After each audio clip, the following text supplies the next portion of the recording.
Okay, let's just talk about this for a second. Now, this has nothing to do with fitness. Just give me a second here to rant. But everyone who knows me knows I am a massive Mavs fan. I like the Dallas Cowboys too, but it's mainly Mavs. My friend introduced me to them in high school. We used to talk about Luka Doncic every day and talk about how he played and bet on his lines, Luka over 30 tonight for sure. Since then, I've just about watched every Mavs game that's on TV. I take a lot of time out of my life to be a Mavs fan, and I will pause things to go watch the game. I was watching the Luka 74-point game. I watched the Kyrie left-hand finish against Jokic. I was on a date with my ex-girlfriend and paused the date to watch Max Strus throw in a half-court shot to beat us. I'm there night in and night out cheering for my team, but a lot of it revolves around Luka Doncic and how he plays. I could not wait. After he's been injured for about a month, I could not wait to watch him again. He was coming back very soon. And, I had been a little out of touch with Mavs basketball because it wasn't as fun to watch without the Kyrie-Luka backcourt.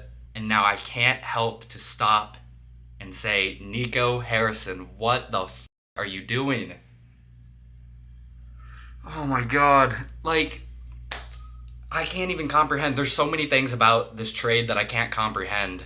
And it comes down to even being like, me and my friend are like, there's something suspicious going on behind the scenes with NBA execs and trying to bump up ratings, because how the does this make sense? I don't understand. I'm at a loss for words.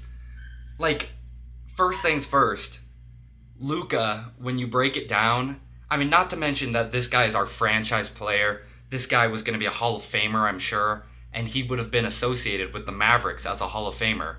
I don't understand how that doesn't have any importance to the Dallas Maverick execs. He's like the heart and soul of the Mavs fan base. And I'm glad to see it wasn't just me. A lot of people on the internet are like, I watch the Dallas Mavericks for Luka. And to an extent, that's my reason too. And just when you look at the trade, Luka Doncic is worth AD and another star, maybe, another really high-level star, or AD and, 4 role players and also a couple picks, alone. The trade ends up being Luka, Maxey, and Markieff Morris.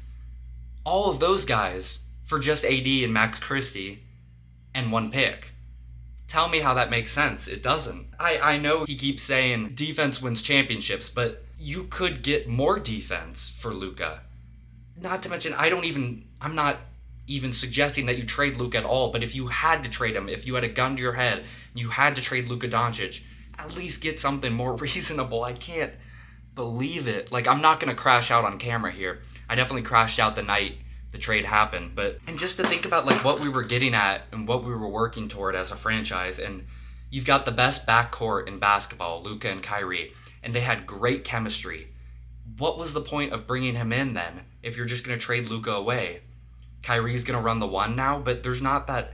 Those are 2 amazing players that work well off of each other. That was a good friendship that they just tore apart that was going to help us win basketball games. And now we got Klay Thompson because Klay wanted to play with Luka. Now we don't have Luka.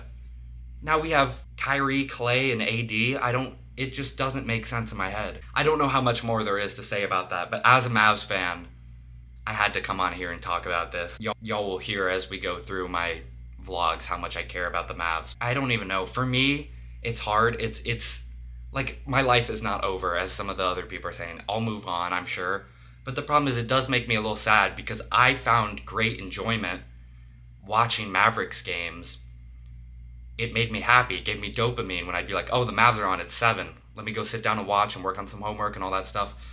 And also, I love texting my friend. My friend goes to Oklahoma. We would text about the games. That was fun. That's what we had going on, Our big connection is the Mavericks. Watching the games is not going to be the same. I was so excited for him to come back, and now he's gone forever. He will never be a Dallas Maverick again, in my opinion. I guess I'll have to find a new hobby, because I'm still a Mavs fan. I'll still watch the games, but it just won't have the same feeling. I guess I'll start watching a lot more Lakers games now. I can't see myself ever being a Laker fan, but I gotta stay loyal to my team. I can't believe it. And that's really all there is to say about it. Even though this wasn't about fitness in the slightest, as always, get fucking huge. Peace, guys.